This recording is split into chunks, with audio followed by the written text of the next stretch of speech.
Right, guys, so apparently this is world news. I've had a little Google when I saw it, and this has been reported in France, Spain, America, probably more places, guys. The most bizarre whodunit gripping Britain.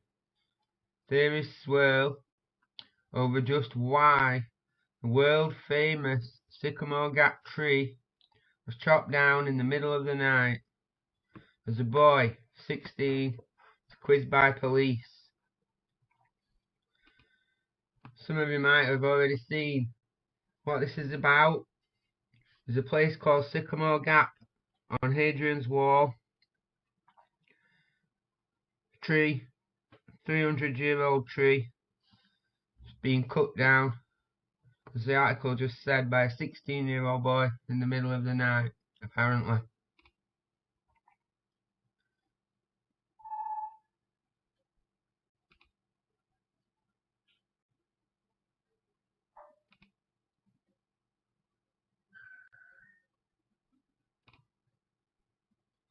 So of course I had a little Google, and I started to see some interesting things, like the Northern Lights coming down, photographs and drawings in alignment with the Milky Way.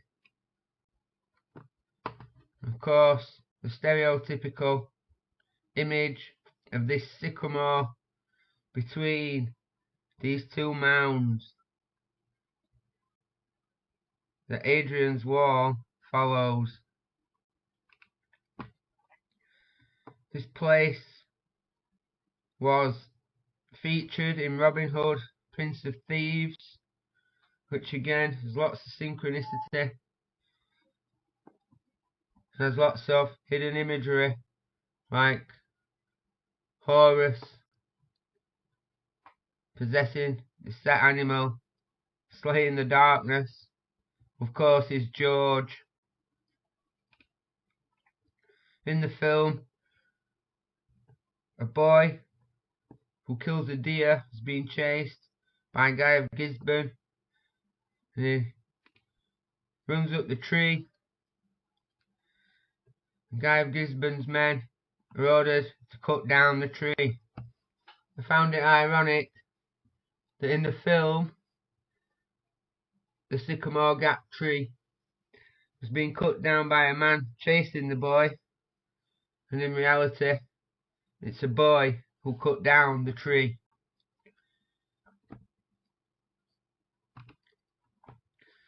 So of course I instantly thought about the Axeman who cometh, who will chop down trees that don't produce good fruit. And then of course there's the two trees on a deeper level, the two trees in the garden.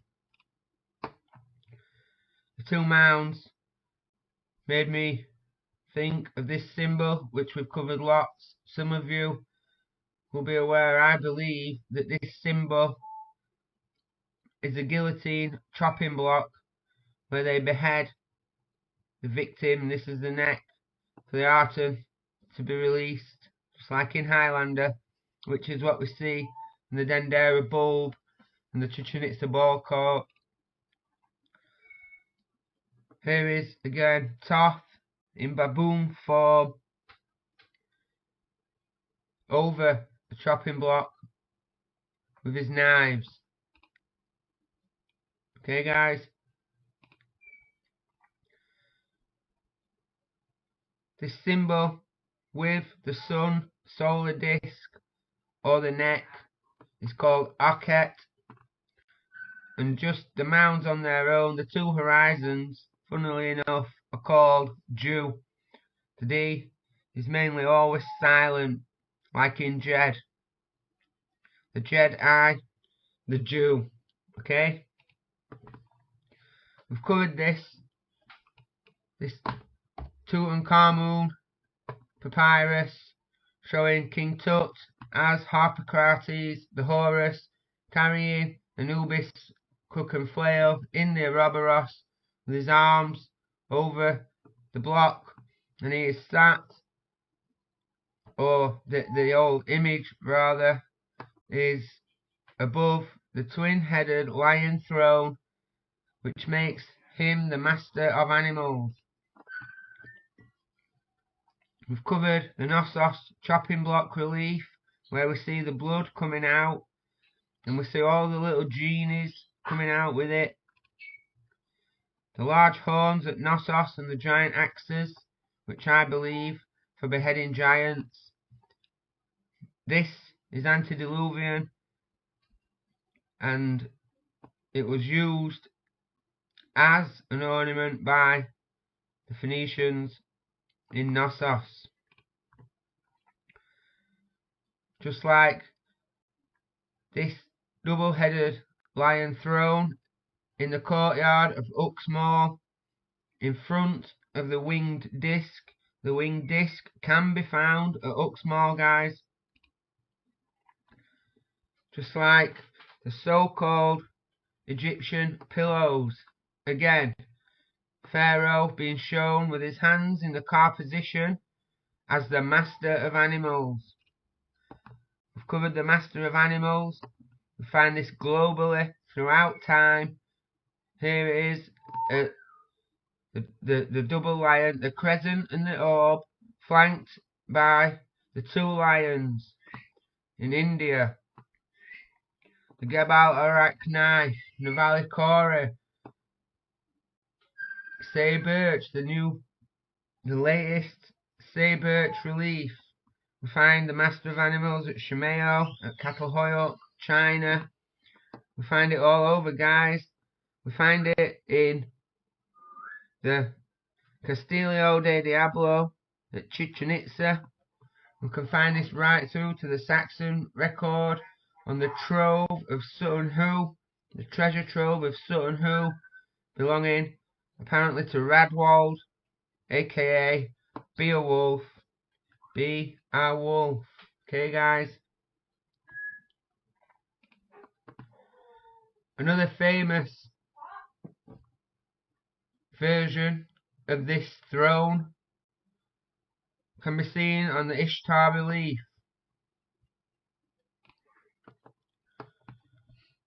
This twin peaks between the two pillars, flanked by the dog and the lion, can be found on Sumerian seals. This one features Enki with his blade. So this is Thoth in his baboon. Thoth, sorry. Just like we've seen Thoth in his baboon form. Sorry, guys. We see Enki more or less in the same relief. We find this on the Osiris glyph, which I believe shows Osiris, who dwells in the pineal of the pharaoh, pouring out his vessel, pouring out the mark.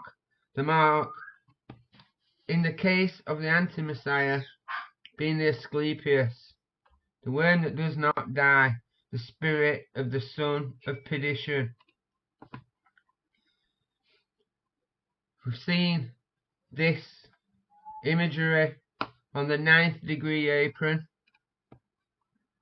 Here we can see Horus, who is Harpocrates, just like on the King Tut papyrus, in stone in Dendera. There's a few papyrus showing this symbol, the twin peaks, and the orb, Ra, Aten, neck, whatever you decide you want to label this, guys, it's all the same stuff, with the squatting man, the circumpunct, and the horned viper coming out, and this, what they say, is the folded cloth, which I believe means recycling. Again, sat, flanked by two lions, the master of animals. And the ankh, the first layer of the ankh is the body, and this truly is a neck, guys, okay? A neck on a guillotine, flanked by the two lions. This is connected in the Atlantis series, ties in to the writings about the Zep Tepe, and we see again the stickmen with the hose, because the hose and the hooves from the Tepe, the Zep Tepe, right back in the Zep Tepe to the Karahan and Göbekli Tepes. Just like we can compare to what we see at Knossos, because it's all the same stuff, guys. It's one story. I came across this while I was in this little rabbit hole. A man tied to a column, to a pillar, being beheaded, and this head has the pharaoh goatee, the beard. Okay, guys, and he has clearly been beheaded, and I didn't know about this till I was just looking, but we find, interestingly enough, mummified, extremely well preserved heads. Notice the red hair. Also, as we've covered, the double-headed thrones, it's like the Vinci Man, and what we see in China and across the world. It's a global model, it's one story. This is looking more and more each time I look like this is the truth, guys. The master of animals on the throne, King Tut's twin-headed lion throne, and Charles on his twin lion chair. We talked about this tree at the illuminating of the Jubilee. Sorry guys, I had a moment there. The Jubilee tree, because this video, remember, is about a tree in Sycamore Gap at Hadrian's Wall, and the triple helix leading to the tree.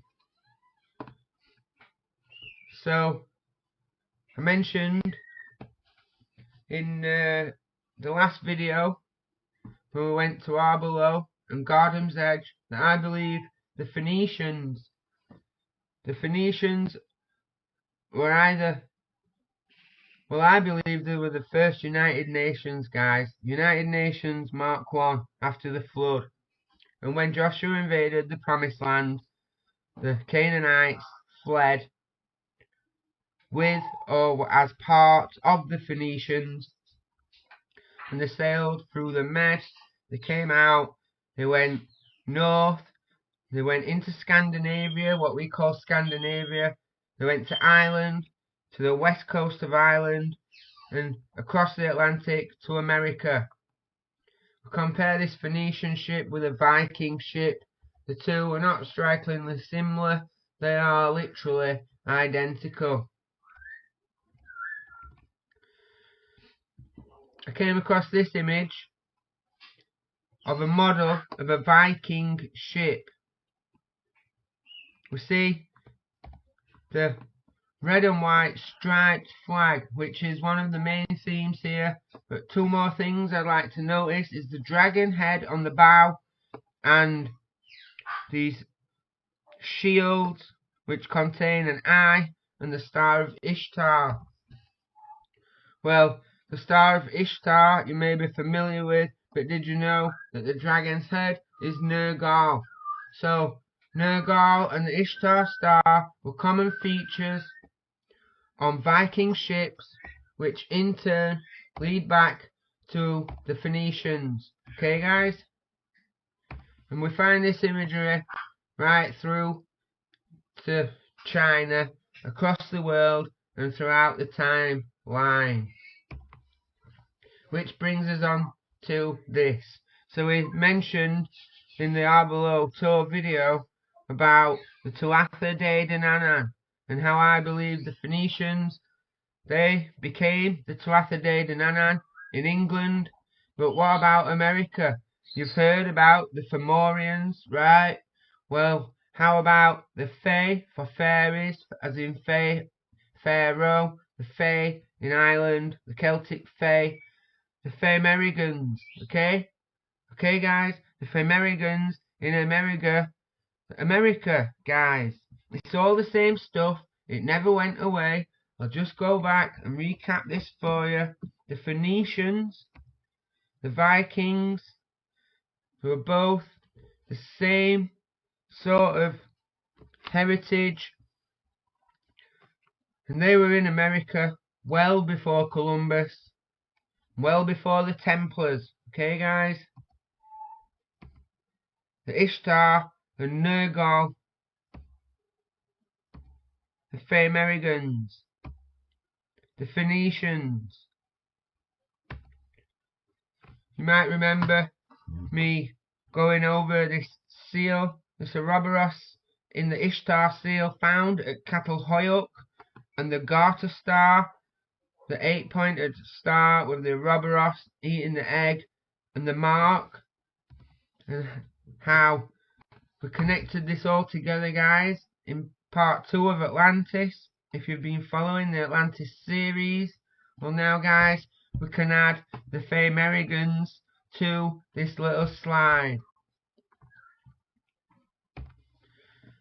And going back to Ishtar and the lion, twin-headed lion throne in the Master of Animals pose, we'll start to look at Ishtar. Here she is with her lion. She's the mother of the baby lion. She's the mother of Babylon, guys, okay? And she is not only the mother of the baby lion, she is Lady Britannica, and she is the Derg, the third aspect of the Red Woman, the Hawthorn, the whore of Babylon. The mother of the baby lion is Britannia, Britannica, Brigantia. She is the Derg, she is Ishtar. Just thought I'd share a little rabbit hole, some information, kind of snowballed, bit overwhelming for some, all from the cutting down of a tree. It's a message, guys. For this to be global news, they're sending out a message. So thanks for your time, guys. I know that we're a bit higgledy-piggledy. I'm sure that with your discernment and guidance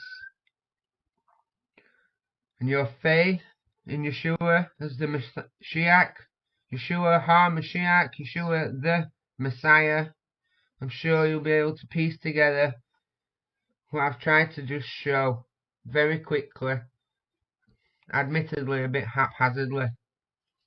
So till next time, guys, may Yeshua bless all of us.